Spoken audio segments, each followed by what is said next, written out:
Fala galera, tudo bem? Tudo beleza? Tranquilidade? Estamos nós aqui para mais uma aulinha de geografia. E essa aula de geografia nós vamos encerrar nosso capítulo sobre cartografia. É um capítulo que vai dar uma atenção para as novas tecnologias para a cartografia, né? Então, lá na primeira aula eu disse a vocês que lá no passado, né, nas grandes navegações, os navegantes, os grandes desbravadores, eles se valiam de artistas para mapear, para, né, fazer mapas. Então, a pessoa tinha que ter uma habilidade especial para aquilo, né? Hoje, não necessariamente precisamos dessa habilidade de artista plástico. Hoje nós podemos dispor aí de certas tecnologias que vão nos trazer, né, muitos detalhes, muitos recursos, muitas possibilidades. Então essa parte da geografia, que é o georreferenciamento, o uso de recursos, né, geoprocessamento de dados, tudo se vale de muitas ferramentas e recursos tecnológicos. Tá? Então essas tecnologias elas vão estar presentes no nosso dia a dia. Às vezes nós não nos damos conta, certo? Mas às vezes nós sabemos. Desde um GPS que vai estar no nosso celular, que vai trazer a localização dele, né? Então vamos pegar nessa pandemia, nós vemos que o governo de São Paulo ele faz o monitoramento do isolamento por conta dos celulares. Ele consegue, ele pede para as empresas passar, né, mais ou menos um mapeamento das movimentações das pessoas. Então, ela consegue saber, né, a partir dessa ferramenta, por conta desse recurso das empresas de telefonia celular, se nós estamos nos movimentando no espaço ou não, ok? Então, são muitas tecnologias que a cartografia usa para poder fazer a localização no espaço, para poder se posicionar no espaço, para representar o espaço, né, para ter uma ideia de várias perspectivas espaciais, ok? Então, a primeira tecnologia que eu abordo aqui é o GPS, né? GPS amplamente utilizado, né, para o trânsito, para não só, né, o trânsito rodoviário, mas sobretudo também a movimentação espacial, né, a movimentação aérea. Então, o que a gente tem mais contato são os GPS dos nossos carros, né?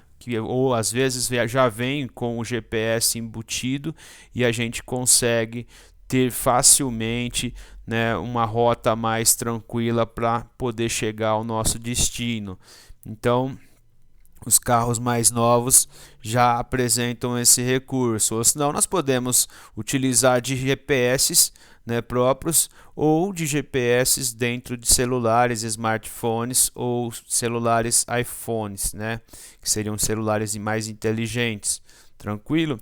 Então, o GPS ele nos permite definir uma localização exata no ponto espacial, ok?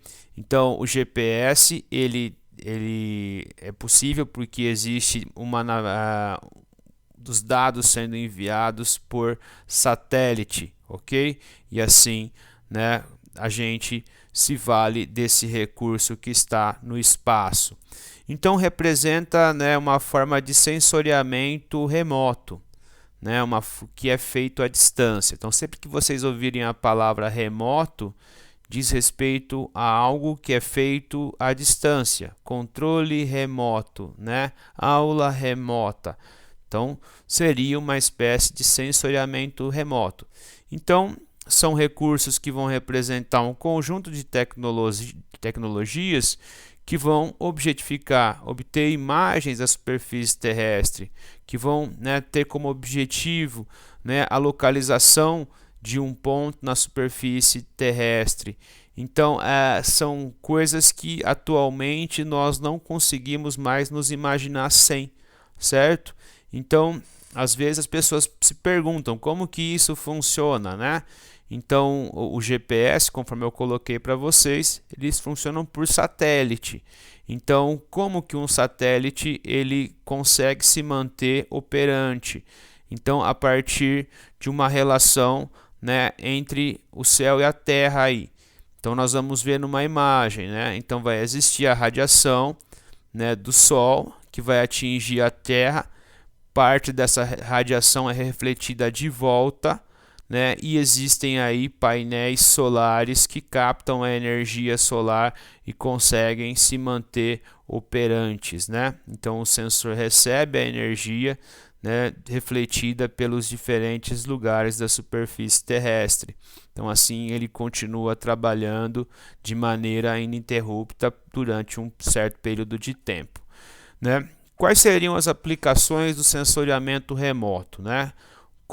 Quais áreas aqui vão utilizar esse tipo de serviço?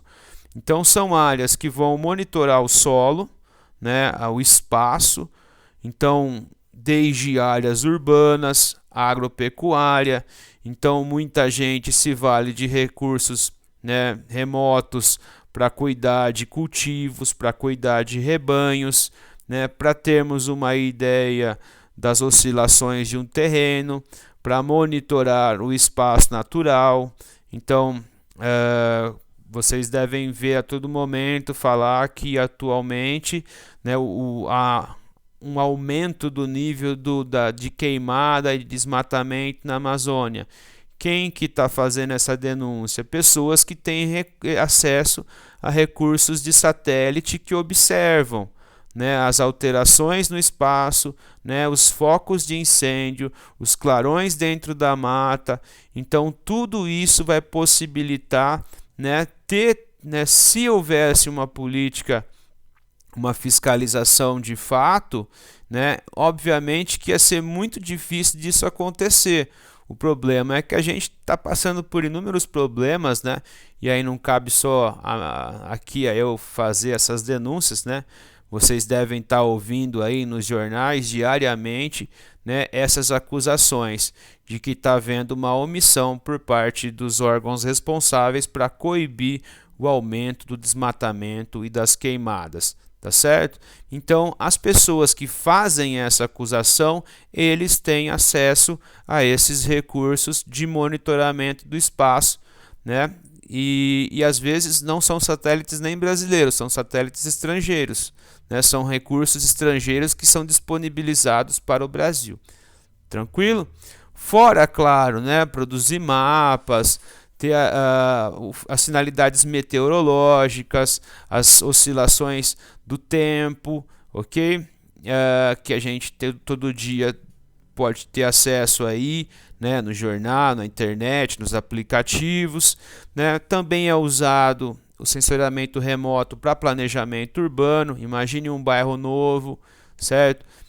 Faz um mapeamento do lugar, vê as oscilações do terreno, né, vê se está em cima de alguma área, né, problemática. Então, né, fora as questões militares e geopolíticas que são essenciais.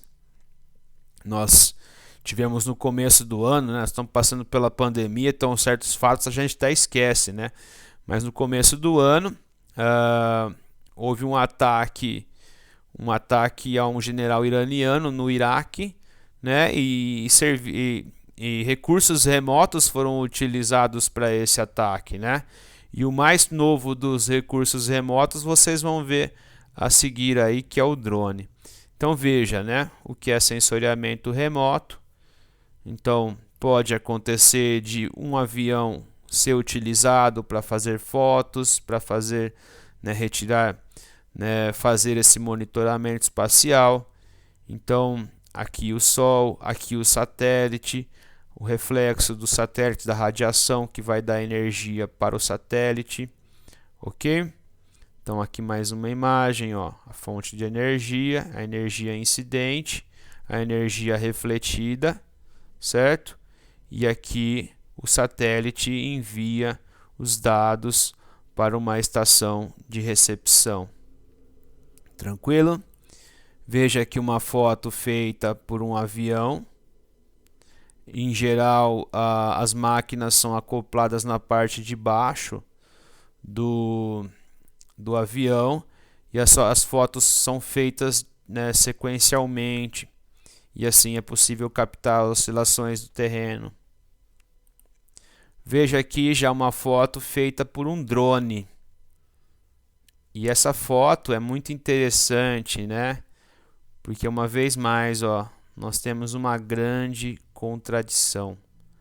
Essa parte mais à esquerda, favela, rio, percebemos a poluição dentro do rio, né? É perceptível.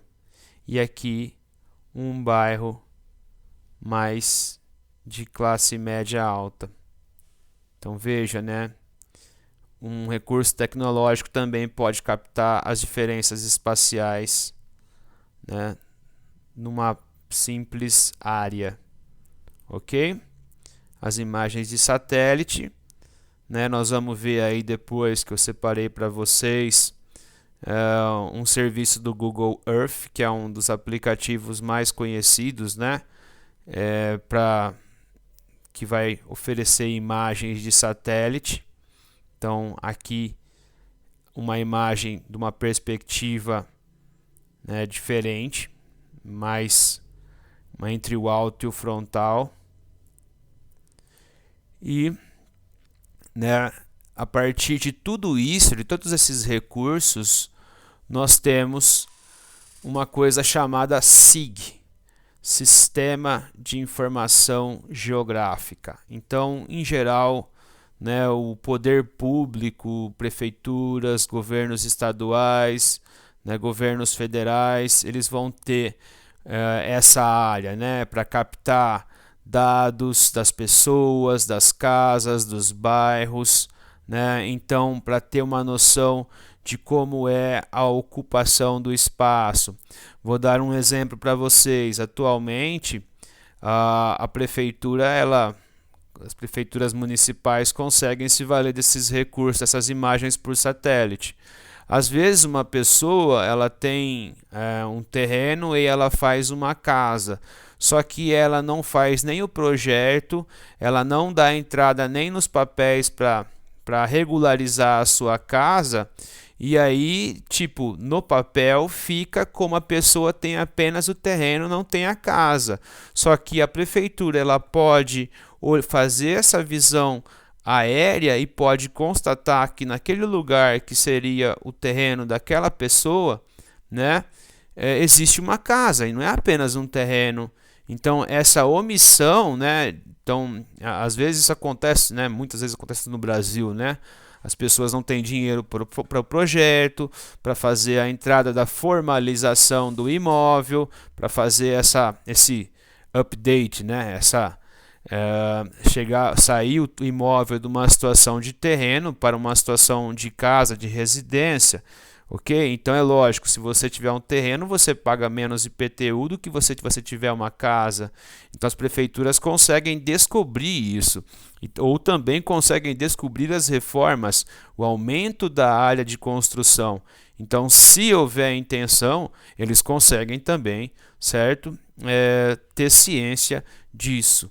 Então é uma infinidade. Esses recursos eles vão apresentar para nós, né, para o poder público, para os cientistas, para os fiscais, né, uma infinidade de possibilidades, certo?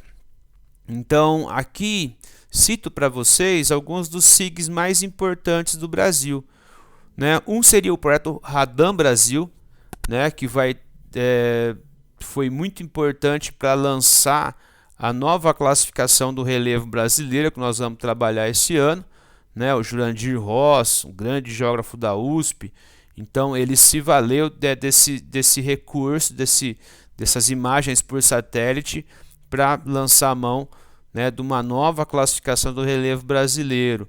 O INPE, né, o Instituto Nacional de Pesquisas Espaciais, né, que vai também trazer dados sobre desmatamento, dados sobre a ocupação da floresta, a queimada, etc. E a Embrapa, que é a Empresa Brasileira de Pesquisa Agronômica, também para fins acadêmicos, fins, né, de melhoria da agricultura e da pecuária, também se vale desses recursos, ok? Então, eis aqui uma imagem, né, em 3 dimensões. Lógico, né, se nós tivéssemos aqui um aplicativo, nós poderíamos fazer, né, movimentações nessas áreas, poderíamos ver mais por cima, ver por baixo. Então, é como eu disse, né, essas tecnologias vão nos oferecer uma infinidade de coisas, ok? Então, para encerrar a nossa aula, eu gostaria de mostrar para vocês uma imagenzinha que o Google Earth fez a respeito de Roma, né, que é uma das cidades mais lindas do mundo. Então, né, quem quiser acessar esse vídeo, ele está na minha página, que é a Humanidades, tá certo? Essa e outros tantos vídeos aí. Vamos lá ver então.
Muito bom, não? Então é isso aí. Por hoje é só. Um abraço e até mais.